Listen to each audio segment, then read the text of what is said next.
Good evening बेटा। आज बात करेंगे कुछ और एग्जांपल्स की, कुछ और क्वेश्चंस की। ठीक, हम न्यूटन सेकंड लॉ का एग्जांपल देख रहे थे। सपोज मैं आपसे कहूं कि मुझे एक ग्राफ दिया हुआ है। ये क्वेश्चन बहुत स्टैंडर्ड क्वेश्चन है, न्यूटन सेकंड लॉ पे बेस्ड है। ये ग्राफ है हमारा P versus T, where P is linear momentum.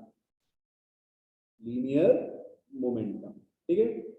और मान लीजिए मैंने आपको ये ग्राफ दिया कुछ इस तरह से। पहला ग्राफ चलिए स्ट्रेट लाइन ऐसे दे देते हैं आपको, ठीक। और मैं आपसे कहूं what is the value of force, what is the value of force, ठीक है। तो आज के बाद ध्यान रखिएगा, हमारा फॉर्मूला था F is equal to dP by dt, ठीक है। और ये dP बाई dt क्या होता है आप सबको पता है, this is slope of PT graph, slope of PT graph, ठीक है। तो आपको सिर्फ स्लोप चेक करनी है PT ग्राफ की और आपका आंसर आ जाएगा, ठीक। तो इसकी स्लोप कितनी है, 0 है। तो आपका यहां पर जो फोर्स है वो कितना आ जाएगा, 0। क्लियर। अच्छा, अब इसी को हम थोड़ा सा चेंज करते हैं, इसी को हम थोड़ा सा चेंज करते हैं। मान लीजिए मैंने आपसे कहा कि मेरे पास जो पीटी ग्राफ है वो कुछ इस तरह से दिया हुआ, इनकी वैल्यूज भी दे रहा हूँ आपको, ओके। यहाँ पे ये मुझे दिया हुआ है 40, ऑब्वियसली केजी मीटर पर सेकेंड में मेरी यूनिट है, ठीक। 40 वैल्यू दी हुई है ये पॉइंट, और यहाँ पे मुझे वैल्यू दी गई है 10 सेकेंड। समझ में आ गया। अब आपसे पूछा गया कि व्हाट इज फोर्स, तो आप बता सकते हैं फोर्स क्या होगा। हाँ, फोर्स कांस्टेंट होगा क्योंकि स्लोप कांस्टेंट है, ठीक।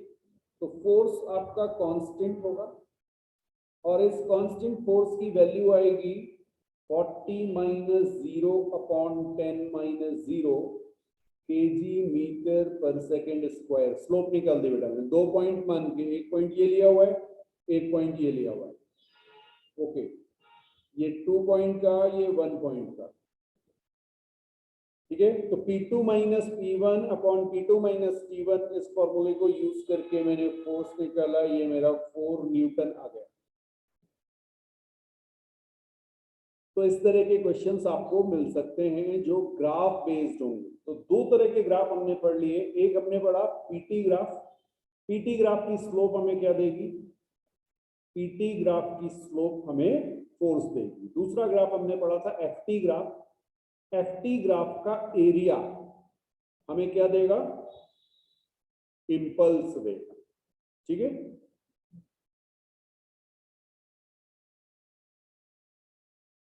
एक एग्जांपल देखिएगा, आपके पास एक रोप है, ब्लू कलर से आपको एक रोप दिखाई गई है। लेट्स से इसका मास है 10 kg और इसकी लेंथ 1 मीटर दे देते हैं आपको, फाइन।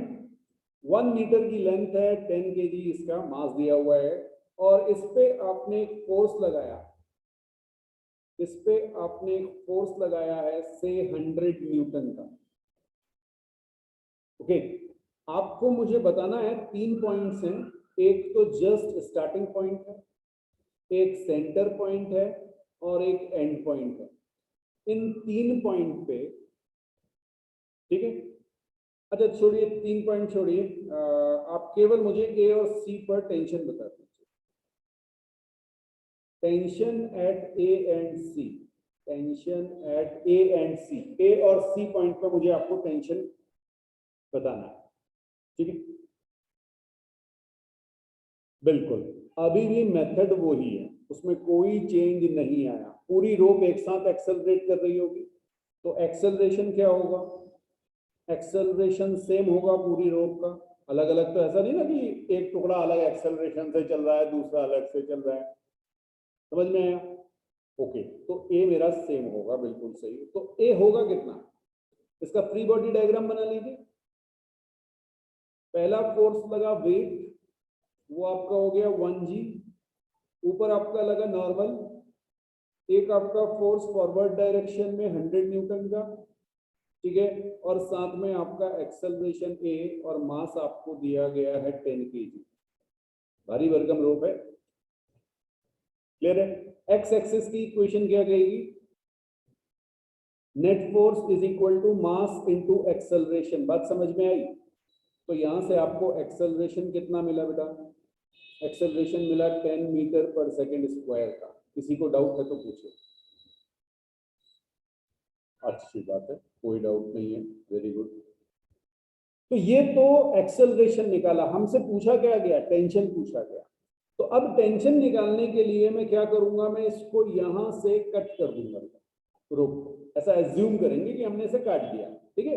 तो अब देखिए मैं वो ऐसे दिखा देता हूं आपको। ये रहा मेरे पास, ये पॉइंट ए है, ये पॉइंट सी है, और बिल्कुल इसको कलर भी कर देते हैं जिससे आपको लगे कि ये उसी का पार्ट है। ये हमारा पार्ट हो गया, ठीक है। अब इस पे फोर्सेस लगाते हैं। वेट mg किधर? डाउनवर्ड। कितना? अब ध्यान रखिएगा, इस रोप की जो लेंथ है वो हाफ हो गई, तो मास भी तो हाफ हो जाएगा, 5 kg, ठीक। इधर मेरा लगेगा, इसे मैं एन डैश कह दे रहा हूं। एक फोर्स मैंने लगाया है 100 न्यूटन का फॉरवर्ड डायरेक्शन, और सी पॉइंट पे एक फोर्स लगेगा टीसी। ये बात समझ में आई? ये कितनों को बात समझ में आई? टेंशन क्या था? रोप का एक सेक्शन दूसरे सेक्शन को जिस फोर्स से अपनी ओर पुल करता है, तो जो बैक पोर्शन है, ये जो पोर्शन आपको दिख रहा है, ये पोर्शन फ्रंट पोर्शन को, एसी पोर्शन को अपनी ओर पुल कर रहा है with a force TC.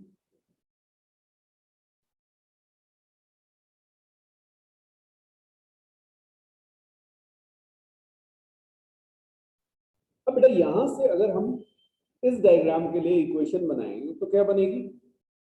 X axis की इक्वेशन, एक्स एक्सिस की इक्वेशन बनेगी 100 minus TC is equal to, mass इसका 5 हो चुका है, 5 इंटू ए, और ए हम कैलकुलेट कर चुके हैं, तो ये आपका आएगा 100 minus TC is equal to 5 into 10, और यहां से टीसी आपका आ जाएगा 50 न्यूटन। क्लियर है? अच्छा, मैंने तो सेंटर पे पूछा, आपसे कहीं पे भी पूछा जा सकता है। जैसे कोई आपसे कहे कि वही रोप ले रहे हैं, पहले जो रोप थी, ठीक, ये रोप पे हमने 100 न्यूटन का फोर्स लगाया हुआ है, फ्रंट से 0.25 मीटर बिहाइंड आपको टेंशन कैलकुलेट करना है। हाँ, बिल्कुल वही केस है, बस अब मैंने सेंटर ना लेके फ्रंट से 0.25, बैक से भी पूछ सकता था। तो अब आप क्या करेंगे? यहाँ पे इसको कट कर दीजिए। कट करना नहीं, मतलब एज्यूम करना है कट करके कि ये हमारे पास फ्री बॉडी डायग्राम हो गया। इसका मास कितना हो गया? 2.5 kg हो गया। क्यों? क्योंकि ये 1/4 लेंथ हो गया, ठीक है। फोर्सेस लगाएंगे, इधर आएगा 100 न्यूटन, इस पॉइंट को डी पॉइंट कह लेते हैं। यहाँ पे हमारे पास टेंशन होगा टीडी, एक्सेलरेशन तो अभी भी 10 मीटर पर सेकेंड स्क्वायर ही आएगा। बात समझ में आई? इक्वेशन क्या बनेगी? 100 minus TD is equal to mass into acceleration. अब मैं एक ही जगह सीधे 10 लिख दिया मैंने, ठीक है। तो टीडी मेरा कितना आएगा? 75 न्यूटन, इस पर्टिकुलर केस के लिए जो हमने आपको दिया हुआ, ठीक है।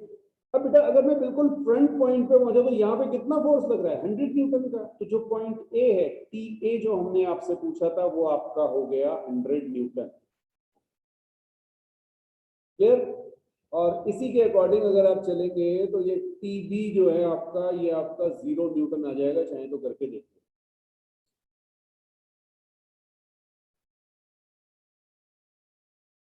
अब बेटा एक क्वेश्चन है जिसमें आपको 6 kg का मास दिया हुआ है। 6 kg का मास जो है वो आपका हैंग कर रहा है एक स्ट्रिंग की हेल्प से, और आपने क्या किया? एक फोर्स लगाया बिल्कुल इसके मिड पॉइंट पर, ओके, मिड पॉइंट पर एक फोर्स लगाया एंड ये फोर्स आपको गिवन है 50 न्यूटन, ठीक है। तो होगा क्या, ये थोड़ा सा साइड की ओर शिफ्ट हो जाएगा लाइक दिस, ठीक है। हाँ, कुछ इस तरह की इसकी सिचुएशन हो जाएगी थोड़े टाइम के बाद। ये समझ में आया? ये मैं आपको नई पोजीशन दिखा रहा हूं इसकी, जब ये इक्विलिब्रियम पे होगा, ठीक है। अब हमें पुरानी वाली पोजीशन से बहुत ज्यादा मतलब है नहीं बेटा, तो हम पुरानी पोजीशन में इंटरेस्ट नहीं रखेंगे, हमें इंटरेस्ट है नई पोजीशन पे, तो हम नई पोजीशन को, ओके, मैं रेड कलर से आपको दिखा रहा हूँ, ये ब्लू तो है ही, ठीक है। यहाँ पे मैं इस तरह से लाइन बना दे रहा हूँ, ये हमारी फाइनल पोजीशन, और यहाँ पे हमारे पास एक ये वेट होगा 6 kg। क्लियर है? बिल्कुल, आप इस फोर्स को ऐसे भी लगा सकते हैं, कोई फर्क नहीं पड़ना। ये एक फोर्स लग रहा है 15 न्यूटन। अब बेटा बहुत ध्यान से समझिएगा, ये जो पॉइंट है ना आपका, हाँ ये एक पॉइंट है, इसका कोई मास नहीं है, ये एक जंक्शन पॉइंट है। यहाँ पर जो नेट फोर्सेस लग रहे होंगे, कौन कौन से फोर्स लग रहे हैं? एक 50 न्यूटन लग रहा है, एक T1 है, एक ये भी T1 है, ठीक है। आप चाहो तो T2 कर लो, उससे मुझे बहुत ज्यादा फर्क नहीं पड़ेगा। T2 कर लो, T2 कर लो, नो प्रॉब्लम, ये T2 है, ठीक है। बिल्कुल बिल्कुल, मान लिया आपकी बात, T1 T2 कर लिया, ओके। और यहां पर आपने ये एंगल थीटा मान लिया, थीटा वर्टिकल के साथ, क्लियर है? अच्छा जी, अब ये सारा सिस्टम इक्विलिब्रियम पे है, इक्विलिब्रियम। अब बेटा बस इस चीज को अगर आपने समझ लिया तो आपकी सारी प्रॉब्लम सॉल्व। एक आपके पास 15 न्यूटन का फोर्स, एक आपके पास T2, और एक आपके पास T1। एक्स और वाई एज्यूम कर लीजिए, ये एक्स रहा, ये वाई रहा, किसको ब्रेक करेंगे मुझे बस ये बता दीजिए, ये एंगल भी आपको पता है, किसको ब्रेक करूं, T1 को, T2 को, 50 न्यूटन को, या दो तीन कितने ब्रेक करना चाहते हैं? बिल्कुल सही बात है, T1 ही तो है जो एक्स और वाई दोनों डायरेक्शन में नहीं है, तो T1 को ब्रेक करते हैं। T1 को ब्रेक करना मतलब कंपोनेंट लेना, ठीक है। तो एक हमारे पास ये आया, इसे हमने कहा T1 cos थीटा, और इसे हमने कहा T1 sin थीटा। ये बात समझ में आई बेटा? ओके, आपकी इक्वेशन बन गई T1 cos theta is equal to T2, और ये बन गई T1 sin theta is equal to 50। कुछ बात समझ में आई? ये आपकी कहां से इक्वेशन बनी? इस जंक्शन पॉइंट से, जहां पे आपने मिड पॉइंट पे फोर्स लगाया हुआ था 15 न्यूटन का। अच्छा, अब एक और चीज देखते हैं, ये जो आपके पास ब्लॉक है, एक्चुअली हुआ क्या ना, आप यहां अगर देखेंगे तो आपके पास अननोन है T1, T2 और थीटा, तीन अननोन है, और आपके पास इक्वेशन है 2। तो आप क्या करोगे, ये 6 kg वाले ब्लॉक का फ्री बॉडी डायग्राम बनाओगे। पहला फोर्स 6G डाउनवर्ड और दूसरा फोर्स T2। ये समझ में आया? तो यहां से आप कह सकते हो T2 is equal to 6G, यहाँ पे मैं थर्ड इक्वेशन लिख दे रहा हूँ, T2 is equal to 6G। तो 1, 2 एंड 3 इक्वेशंस हमारे पास हो गई, और 3 अननोन हो गए। हमसे T1, T2 और थीटा पूछा जा सकता है। क्लियर हुआ? T1, T2 और थीटा पूछा जा सकता है, निकाल लेंगे? बिल्कुल। सॉल्व कैसे करेंगे? T2 की वैल्यू 60 रख दीजिए, तो देखिए यहां पे इन दोनों से डिवाइड करके क्या आएगा, tan theta is equal to 50 by T2। ये कैसे आया समझ में आया? Second equation by first equation, second equation को फर्स्ट इक्वेशन से डिवाइड कर दो, आ गया? Very good. अब यहाँ पे T2 की वैल्यू डाल दो तो 50/60 हो जाएगा। तो ये आपने एंगल निकाल लिया, tan theta is equal to 5/6, tan theta is equal to 5/6। अगर आपको एंगल नहीं दिया हुआ है तो आप इसे tan इनवर्स लिख सकते हैं। वैल्यू अगर नहीं पता, जरूरी नहीं कि आपको 50 डिग्री 30 डिग्री निकालना ही निकालना है। क्लियर?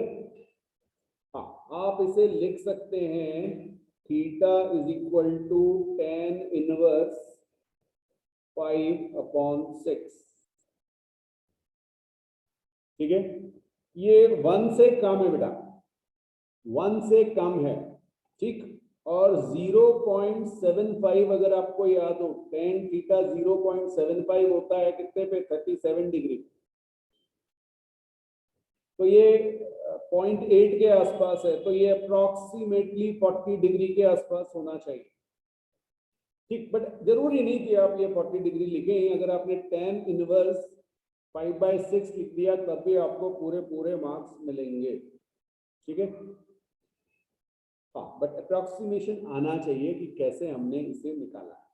और इस वैल्यू को आप T1 और T2 में रख देंगे तो आपके T1 और T2 भी कैलकुलेट हो। T2 तो निकाल ही लिया 16 न्यूटन, T1 भी कैलकुलेट हो जाएगा।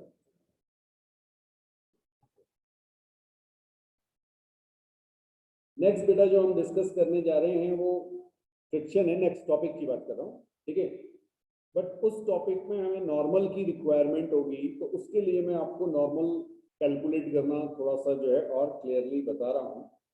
मान लीजिए हमारे पास एक ब्लॉक है, बिल्कुल सिंपल सी चीज, ठीक। इस ब्लॉक को हमने कुछ मास दिया हुआ है, लेट से 10 kg का मास दिया हुआ है, ठीक है। इस ब्लॉक के ऊपर एक और 5 kg का ब्लॉक रखा हुआ है। और ध्यान से आपको मुझे बताना है नॉर्मल क्या होगा। अब जब मैं नॉर्मल कहूंगा तो नॉर्मल दो जगह आएंगे, क्योंकि कॉन्टेक्ट सरफेसेस दो जगह, एक तो यहां पर और दूसरी ग्राउंड और 10 kg के बीच में, ठीक। तो बिटवीन द ब्लॉक्स को मैं N1 कह रहा हूं। बिटवीन द ब्लॉक्स समझने की कोशिश कीजिएगा इसको। हाँ, कौन से 5 kg और 10 kg जो ब्लू कलर से आपको दिख रही है वो N1 है। And between lower block and ground, between lower block and ground, इसको मैं N2 कह रहा हूं। क्लियर?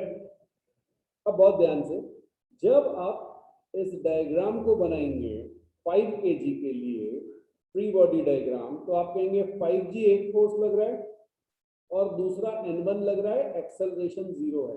ये बात सबको समझ में आई? ऐसे क्वेश्चन हम पहले कर चुके हैं, तो क्योंकि मैं नॉर्मल आपको समझाने जा रहा हूँ इसलिए बिल्कुल बेसिक से फिर से ले रहा हूँ।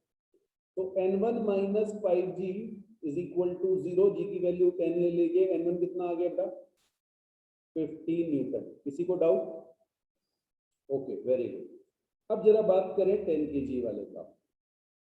10G डाउनवर्ड लग रहा है, इस पे दो नॉर्मल लगेंगे, दो नॉर्मल। कौन कौन से?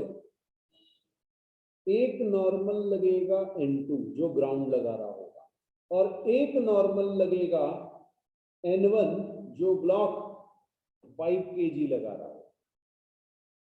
समझ में आया? अब आप इक्वेशन बनाएंगे N2 minus N1 minus 10G is equal to 0, ठीक है। और यहां से आपके N2 की वैल्यू आ जाएगी N1 plus 10G, that is 50 plus 100, और we can say 150 Newton. N जो है वो न्यूटन है, सिंबल है उसका, ध्यान रखिए। ये कहानी समझ में आई सबको?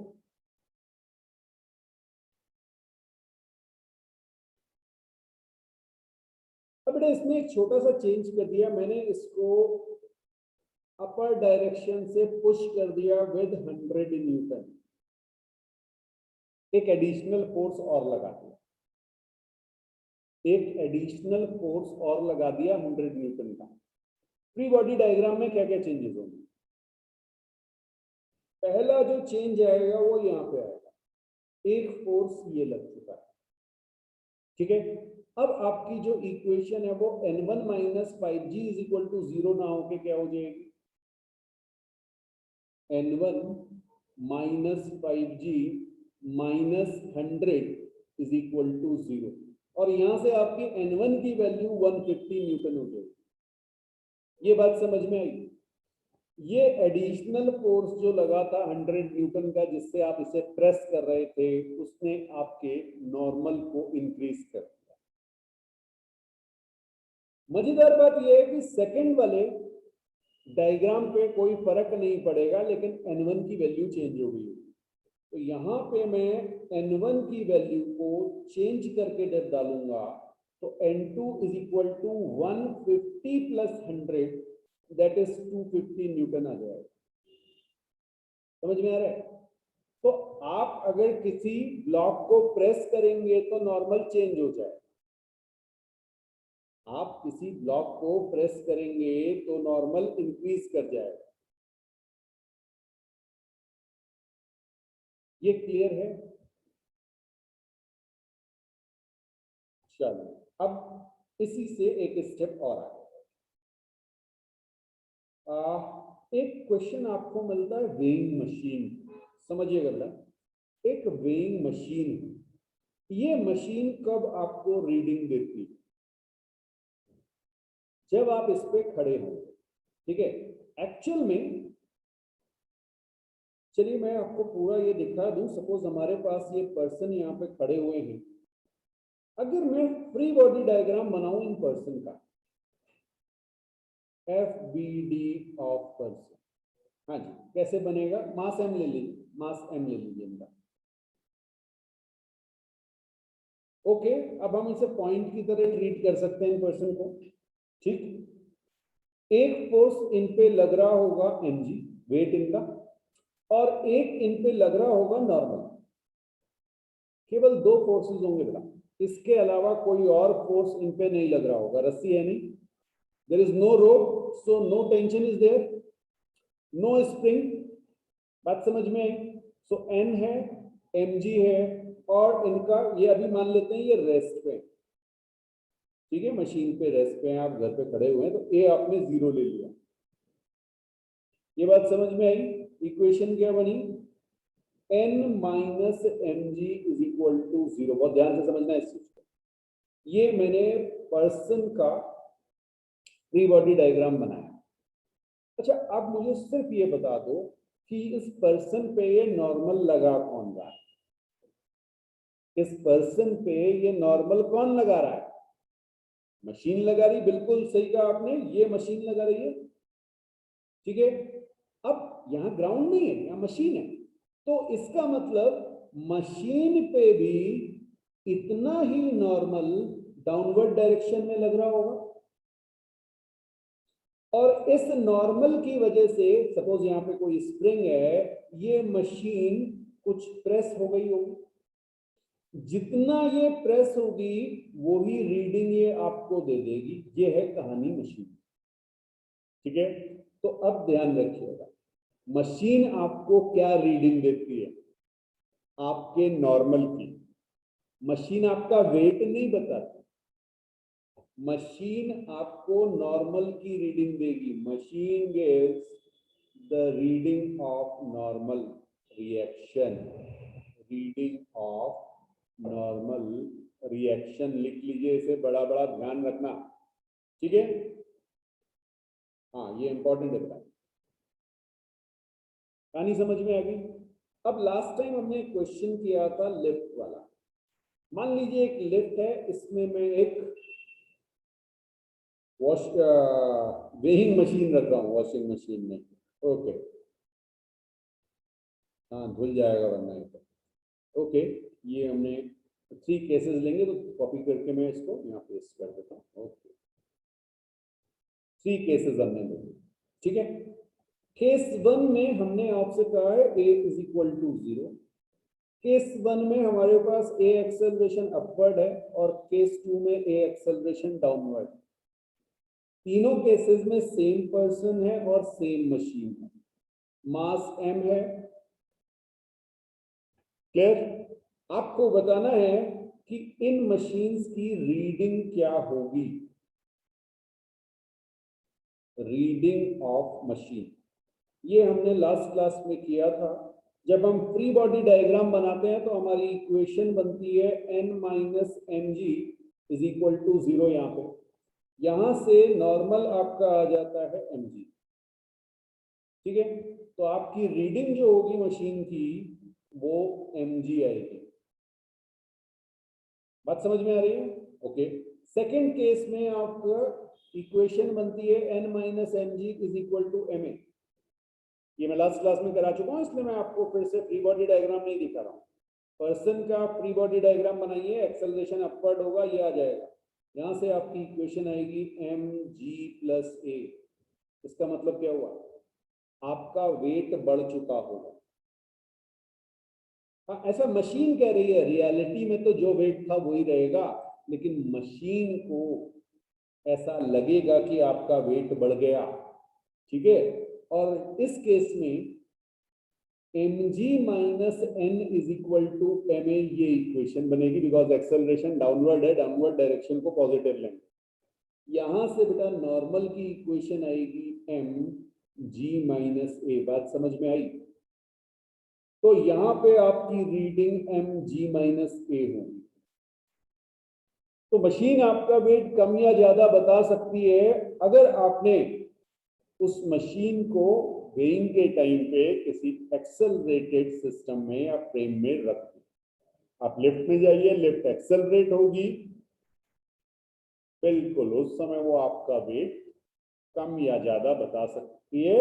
डिपेंड करेगा एक्सेलरेशन अपवर्ड है या डाउनवर्ड।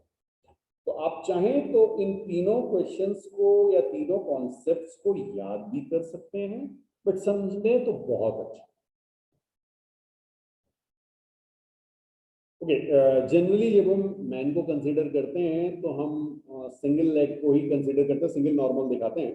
बट रियलिटी ये है कि सपोज आप इस तरह से 2 लेग्स पे खड़े हो, ठीक है, तो ये डिपेंड करेगा कि आप कैसे खड़े हो। बिल्कुल एक पे आपका नॉर्मल लगेगा n1, दूसरे पे आपका नॉर्मल लगेगा n2, और आपका वेट लगेगा नीचे डायरेक्शन में mg। क्लियर है? और n1 plus n2 is equal to mg, ये आपकी इक्वेशन बनेगी। अब आप में से कोई कहे सर अगर हम एक टांग उठा के खड़े हो जाएं, ओके, एक टांग ऐसे कर लिया आपने, अब क्या होगा? n1 0 हो जाएगा, क्योंकि जहां कांटेक्ट नहीं होता वहां पे नॉर्मल 0 होता है। नॉर्मल तो आता ही कांटेक्ट और प्रेसिंग की वजह से है। तो यहाँ पर n2 की वैल्यू mg हो जाएगी, सारा का सारा वेट आपका एक टांग पे आ जाएगा। ठीक है, कहानी समझ में आई? तो n1 n2 डिपेंड करेगा, और इट्स नॉट कंपल्शन कि हमेशा इक्वल हो। जनरली जब हम क्वेश्चन कंसीडर करते हैं तो हम ये मानते हैं n1 is equal to n2, कि बंदा जो है वो बड़ा बैलेंस सिचुएशन में खड़ा है, ऐसा नहीं कि वो एक और टिल्टेड है। ऐसा हो सकता है कि आपने अपने लोड को थोड़ा सा शिफ्ट कर दिया हो। जनरली जो स्पोर्ट्स वाले होते हैं ना, स्पोर्ट्स में यही चीजें होती है कि आप अपने वेट को शिफ्ट करते हैं एक लेग से दूसरे लेग पे, तो जनरली उनपे नॉर्मल ज्यादा होता है। जिस पे ज्यादा करेंगे उस पे आप देखेंगे कि आपके जो शूज हैं वो भी वियर टियर ज्यादा हो रहे होंगे उस वाले लेग पे। क्लियर? अब बेटा जब हम बात कर रहे होते हैं वेइंग मशीन की, ठीक है, तो वेइंग मशीन हमें हमारा जो आंसर है वो केजी में देती है। तो हमेशा ध्यान रखिएगा, मान लीजिए आपका mg आया, तो आपकी रीडिंग जो आएगी वो m kg, ये आप मार्किंग करते हैं। एक्चुअल में तो वो न्यूटन में ही ले रही होगी, बट आप मार्किंग करके वहां पे केजी लिख रहे होते। तो न्यूटन क्या, वो तो प्रेस से है ना, जितना स्प्रिंग प्रेस हो रहा है, अगर स्प्रिंग बेस्ड है तो जितना स्प्रिंग प्रेस हो रहा होगा उतनी लेंथ आएगी, उतनी लेंथ को आप कन्वर्ट करेंगे, फोर्स लिख दो चाहे केजी लिख दो, ठीक। तो एक्चुअल में 1 kg force is equal to 1 g newton, इसे ध्यान रखिएगा। 1 kg force is equal to 1 g newton. हाँ, ये रूल है। अब जी की वैल्यू अगर 10 दी तो सीधे सीधे 10 न्यूटन, और 9.8 दी तो 9.8 न्यूटन। मेरी क्लास में आप 10 ले सकते हैं, बट बाकी सब जगह ध्यान रखिएगा कि जी की वैल्यू आपको 9.8 लेनी होगी अगर मेंशन नहीं। अच्छा, एक ना क्वेश्चन स्प्रिंग बेस भी देख लेते हैं, क्योंकि वहां पे भी कई बार आ जाता है। मान लीजिए मैंने आपसे कहा कि ये मेरे पास एक स्प्रिंग है, ये वॉल के साथ हैंग कर रहा है, और इस पे मैंने एक 10 kg का मास हैंग कर दिया।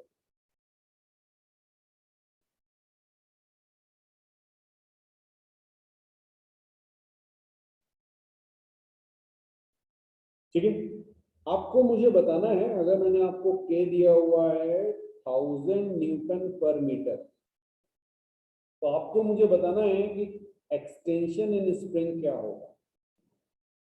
एक्सटेंशन इन स्प्रिंग, अब क्या है कि आपका जो ये 10 kg फोर्स है, ये स्प्रिंग पे डाउनवर्ड लगेगा, तो ये थोड़ा सा स्प्रिंग को स्ट्रेच करेगा। मैं रेड पोजीशन से आपको दिखा रहा हूं, ठीक है, रेड कलर से नई पोजीशन दिखा दी। अब इसमें अगर आप देखें तो आपके पास फ्री बॉडी डायग्राम बनाइए इस ब्लॉक का। एक फोर्स लगा 10 g डाउनवर्ड, और एक फोर्स लगा आपके पास स्प्रिंग फोर्स, ये हवा में इस तरह से हैंग कर रहा है, ठीक है। हाँ, स्प्रिंग फोर्स, अब देखिए वैसे हम कहते थे f spring is equal to minus k x, but minus मैंने आपसे क्या कहा था, डायरेक्शन है, तो हमेशा ध्यान रखना, नहीं तो इसमें बहुत गलती होती है। आप एफ स्प्रिंग को देखिए, डायरेक्शन तो मैं अपवर्ड दिखा चुका हूं, तो मैं यहाँ पे क्या लिखूंगा, के इंटू एक्स। थोड़ा सा इस चीज को समझिए, ये प्लस और माइनस क्या है। मैंने आपसे क्या कहा, मैंने आपसे कहा कि माइनस का मतलब डायरेक्शन, तो यहां पर एक्सटेंशन डाउनवर्ड हो रहा है, तो मेरा फोर्स अपवर्ड लगेगा। एक्स मेरा डाउनवर्ड डायरेक्शन में है, तो एफ मेरा अपवर्ड होगा, वही माइनस का मतलब है, ठीक। तो मैंने इसे क्या कहा, एफ स्प्रिंग इज के एक्स, और यहां पर मैं लिखूंगा के एक्स इज इक्वल टू 10 जी, के एक्स इज इक्वल टू 10 जी। ये मेरी इक्वेशन आएगी जब ये रेस्ट पे आ गया हो। वैसे जो स्प्रिंग है बेटा, इसके मैक्सिमम क्वेश्चंस फोर्स से कम होते हैं। जब हम एनर्जी पढ़ेंगे तो इसके क्वेश्चन बढ़ेंगे, और सबसे ज्यादा इसके क्वेश्चंस आएंगे। ऐसा नहीं कि फोर्स पे नहीं आ सकते, बट क्योंकि इनका यूज जो है वो एसएचएम में बहुत ज्यादा होगा, तो वहां पर हम इनको डिटेल में पढ़ेंगे। अभी जस्ट मैं इसीलिए आपको सिंपल वाले क्वेश्चंस करा रहा हूं। तो 10 इंटू जी की वैल्यू 10 मेरी क्लास में, डिवाइडेड बाय के की वैल्यू मैंने आपसे क्या कहा था, 1000। ओके, तो ये आपका 1/10 मीटर, या आप कह सकते हैं 10 सेंटीमीटर आंसर आता है। तो एक्सटेंशन इन स्प्रिंग, आप चाहें तो सेंटीमीटर में लिख लीजिए, आप चाहें तो मीटर में लिख लीजिए। 1/10 मीटर आपका एक्सटेंशन हो गया स्प्रिंग। क्लियर है। अच्छा, अब देखिए इसी क्वेश्चन पे एक स्लाइड चेंज करके देख लें। सेम 10 kg का ब्लॉक हैंग कर रहा था, अब आपने साथ में 200 न्यूटन का एक फोर्स एडिशनल लगा दिया। 10 kg जो था वो तो है ही, साथ में 200 न्यूटन और लगा दिया। क्लियर, क्या होगा, कुछ नीचे आके ये यहां कहीं पे इक्विलिब्रियम बन गया होगा। इक्विलिब्रियम का मतलब होता है नेट फोर्स जीरो, ये कई बार हम पढ़ चुके हैं पहले, ठीक है ना। हाँ, नेट फोर्स जीरो। तो भाई इस ब्लॉक का फ्री बॉडी डायग्राम बनाइए। पहला फोर्स वेट, वेरी गुड, 10 जी डाउनवर्ड आया, वेट तो ऐसे ही लगता ना। ओके, और कौन सा फोर्स है, एक आपने फोर्स एडिशनल लगाया हुआ है, ये 200 न्यूटन का फोर्स है 200 लिख दो, ठीक है, ओके। और एक आपके पास अपर डायरेक्शन में लगा एफ स्प्रिंग जिसे आपने कहा के एक्स। बात समझ में आई? अगर ये इक्विलिब्रियम पे है तो आपकी इक्वेशन बन गई के एक्स माइनस 100, 10 जी को 100 कर लिया मैंने, ठीक है, जी की वैल्यू ओके 10 ले लिए, माइनस 200 इज इक्वल टू 0। तो यहां से के एक्स इज इक्वल टू 300 आ गया और x की वैल्यू आपकी 300/1000 मीटर आ जाएगी। थोड़ा सा ये ध्यान रखिएगा यूनिट का, हाँ 1/10 मीटर या 10 सेंटी सॉरी 3/10 मीटर और 30 सेंटीमीटर। तो फोर्स आप कोई भी लगा सकते हैं, मैंने जस्ट एक एग्जांपल देके आपको बताया है कि इस तरह से हमने एक फोर्स लगाया है। फाइन, बिल्कुल इसे नोट कीजिए, फिर आगे बात करते हैं। अब की बेटा हमारे पास एक इंक्लाइन प्लेन है, एंगल थीटा दिया हुआ आपको, और यहां पर आपके पास एक स्प्रिंग है जिसके साथ एक ब्लॉक अटैच है। ब्लॉक का मास दिया हुआ है, ठीक है। अगर ये स्प्रिंग कांस्टेंट के है, so find extension in spring, find extension in spring if block is in equilibrium।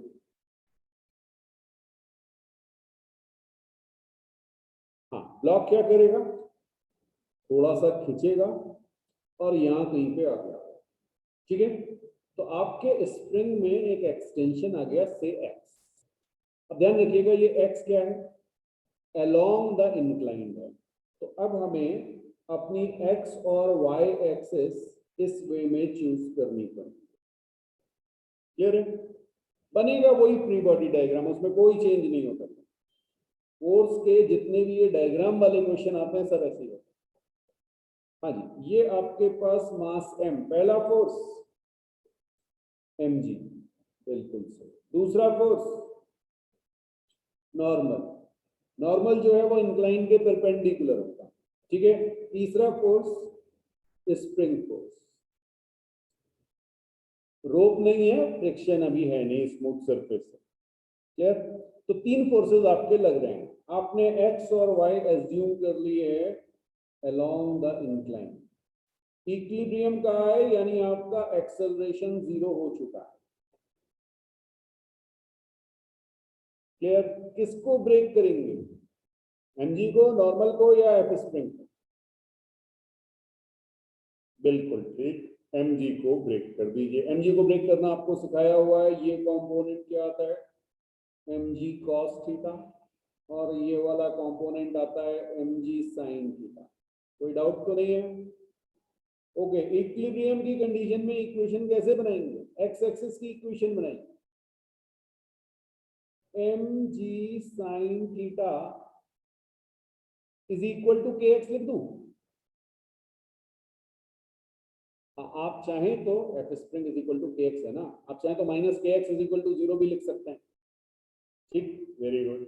और mg cos थीटा या n is equal to mg cos थीटा, ये y एक्सिस की इक्वेशन आ जाएगी। आप इक्वेशन खुद बना के आप चेक कर सकते हैं, ये दोनों इक्वेशन आपकी आ रही है।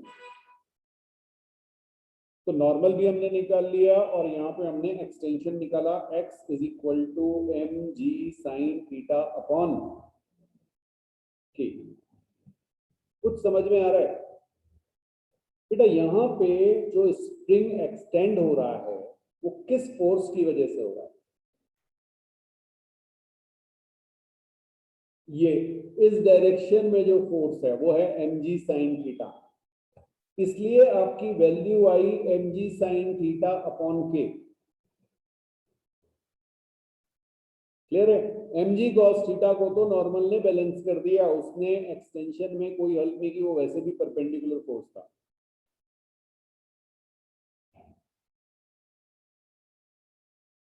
तो एक एग्जांपल देखिएगा बेटा, इसमें आपको ग्राउंड दिखाया हुआ है एक लिफ्ट है जिसमें आप लिफ्ट में अंदर चढ़े हुए हैं, आप उसे कोई बॉक्स एज्यूम कर सकते हैं, लिफ्ट एज्यूम कर सकते हैं।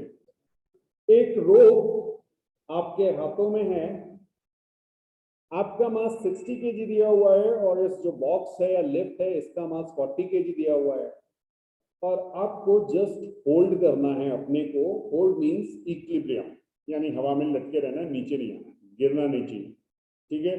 हाँ, नीचे गिरेंगे तो चोट वोट लग जाएगी, तो आपने खुद को रोक रखा है, बस आप ही हो, ठीक।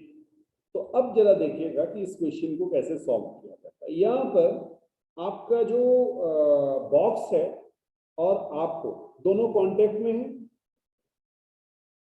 दोनों कांटेक्ट में है, दोनों का एक्सेलरेशन 0 है, ठीक है। तो यहाँ पे मैं लिख दे रहा हूँ ए 0 है दोनों का और दोनों कांटेक्ट में है, यानी मैं सिंगल बॉडी ट्रीट कर सकता हूँ। तो अब जरा समझिएगा, अगर मैंने इसे सिंगल बॉडी ट्रीट किया तो मैं इसे इस तरह से आपको दिखा रहा हूँ, ये ब्लू कलर से सिंगल बॉडी। अब आप अलग अलग बॉक्स और पर्सन को मत देखिए, आप इसे सिंगल बॉडी ट्रीट करके देखिए। हाँ जी, ये मैंने आपको दिखा दी सिंगल बॉडी, ठीक। तो आप मुझे बताएंगे कि इस पे फोर्सेस कौन कौन से लग रहे हैं। टोटल मास इसका कितना हो चुका है, ये ब्लू कलर की सिंगल बॉडी बना दी है मैंने, आप ब्लू कलर की सिंगल बॉडी बना दी है, ठीक है। तो इसका टोटल मास आपका हो गया 100 केजी। ये बात समझ में आई? बिल्कुल। अब इस पे फोर्स लगाइए, कितने फोर्स लग रहे हैं? एक तो बिल्कुल सही कहा आपने, वेट लग रहा है 100 जी, बहुत बढ़िया। नॉर्मल होगा नहीं, ग्राउंड से ऊपर है, नॉर्मल होगा नहीं, बहुत अच्छी बात है।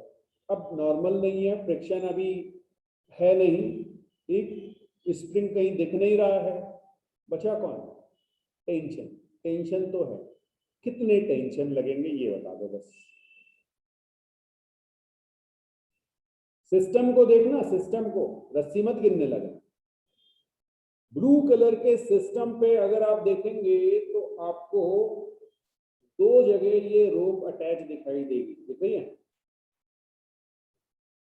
एक ये रही बेटा, एक ये रही, ठीक है, बिल्कुल सही बात। तो अब आप कहेंगे कि इस पे टेंशन टी और टी, क्योंकि ये सिंगल रोप है तो दोनों जगह टेंशन टी होगा। बात समझ में आ गई? और एक्सेलरेशन आपका 0 होगा, ठीक है।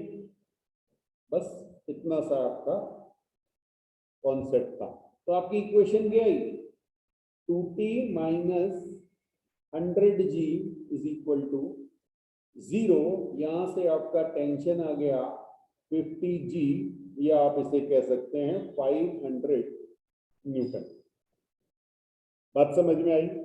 तो ये जो पुली ऊपर से आई, अगर ये फ्रिक्शनलेस थी तो आपको अपने को और इस सिस्टम को लिफ्ट करने में कितना फोर्स अप्लाई करना पड़ा? हाफ ऑफ दैट, ठीक है। 1000 न्यूटन के लिए आपको 500, बट हमेशा क्वेश्चन को इसी वे में सॉल्व कीजिएगा। कई बार ये क्वेश्चन बड़े अलग अलग ढंग से दिखाए जाते हैं, जैसे मैं अगर आपको यहीं पे इसको थोड़ा सा और चेंज करूं, मैं आपसे कहूं कि मैं यहाँ पे एक पुली लगा दूं, ठीक है, ये इधर से होके फिर ऊपर गया और फिर आपके पास आया, समझ में आ रहा है? एक पुली मैंने लगा दी है। अब देखिए अब कितनी रोप हो गई, 1 2 3 एंड 4 रोप हो गई। दिख रही है आपको 4 रोप, 1 2 3 4। तो अगर आपने एक पुली को 2 बार यूज कर लिया, यस, तो आप बिल्कुल, आईसीएसई वालों ने इसे मूविंग पुली और फिक्स पुली के टर्म्स में पढ़ा होता है, सीबीएसई ने नहीं पढ़ा होता, ठीक है। तो आपको बस देखना ही है कि कितनी रोप पुल कर रही है। तो जब भी आपको इस तरह का क्वेश्चन मिले तो आप एक सिंगल बॉडी बनाइए। अच्छा, अब इंटरेस्टिंग पॉइंट ये कि आप अब मुझे बताइए, normal reaction, normal reaction between man and lift, ठीक। तो अब मैन के नॉर्मल रिएक्शन के लिए मैन का फ्री बॉडी डायग्राम बनाना पड़ेगा, बना दो। ये देखो मैन का फ्री बॉडी डायग्राम। मैन पे फोर्सेस कौन कौन से, जल्दी बताओ। मैन पे फोर्सेस कौन कौन से, ये नए वाले क्वेश्चन नहीं, प्रीवियस क्वेश्चन की बात कर रहा हूँ, वो तो मैंने सिर्फ आपको एक कॉन्सेप्ट के लिए बताया था। हाँ, यहाँ पे पहला फोर्स एम जी, एम कितना है 60 जी ये लग रहा है, ठीक, बिल्कुल सही। अब यहाँ पे दो टांग पे खड़ा है, लेकिन आप नॉर्मल एक ही लगा लो भाई, कोई परेशानी नहीं। आइडियल कंडीशन में हम एक ही नॉर्मल मानते हैं। और एक रोप भी तो है जिसे वो खींच रहा है, वो रोप को खींचेगा, रोप उसको खींचेगी, किस डायरेक्शन में, अपवर्ड डायरेक्शन में, तो एक लगेगा आपका टेंशन। अब यहां पे दो टेंशन मत लगा देना, क्योंकि एक टेंशन आपको खींच रहा है, एक बॉक्स को खींच रहा है। समझ में आया? इक्वेशन क्या बनेगी, n प्लस टी माइनस 60 जी, एक्सेलरेशन 0 है, ये बन गई इक्वेशन। आराम से चेक कर लो, कोई डाउट हो तो पूछो। फ्री बॉडी डायग्राम बेटा, वेट एक जगह कांटेक्ट है तो नॉर्मल, रोप है तो टेंशन, स्प्रिंग है नहीं, नो स्प्रिंग फोर्स, और फ्रिक्शन अभी डिस्कस नहीं हो रहा है, ठीक है। तो n plus T minus 60 g is equal to 0, ये हमारी इक्वेशन आ गई। बस आपको वैल्यू पुट करनी है, n प्लस टेंशन कितना था 500 minus 600 is equal to 0। Normal की वैल्यू आपकी आ जाएगी 100 न्यूटन। चेक कर लीजिए भाई, क्लियर है? अच्छा, यही क्वेश्चन आपको रिपीट करना है होमवर्क में।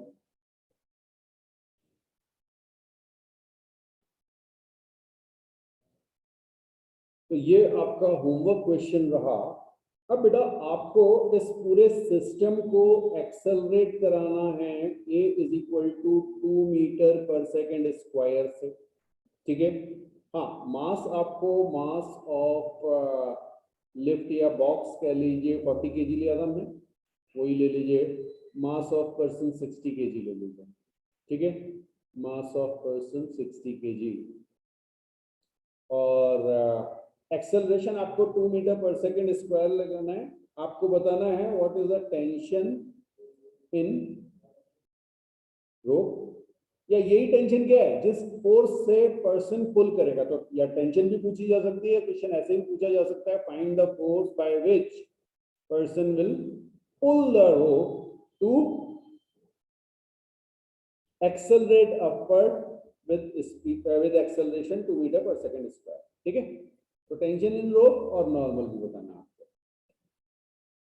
और केस 2 है, ये तो केस 1 है, ये केस 1 है। केस 2 है, केस 2 में एक्सेलरेशन जो है वो 2 मीटर पर सेकेंड स्क्वायर डाउनवर्ड है। इस केस में आपको टेंशन बताना है और नॉर्मल बताना है, ठीक है। इसको n1 कह लेते हैं और इसको n2 कह लेते हैं। तो ये आपका होमवर्क रहा, कर लेंगे नेक्स्ट क्लास में इसको डिस्कस करेंगे।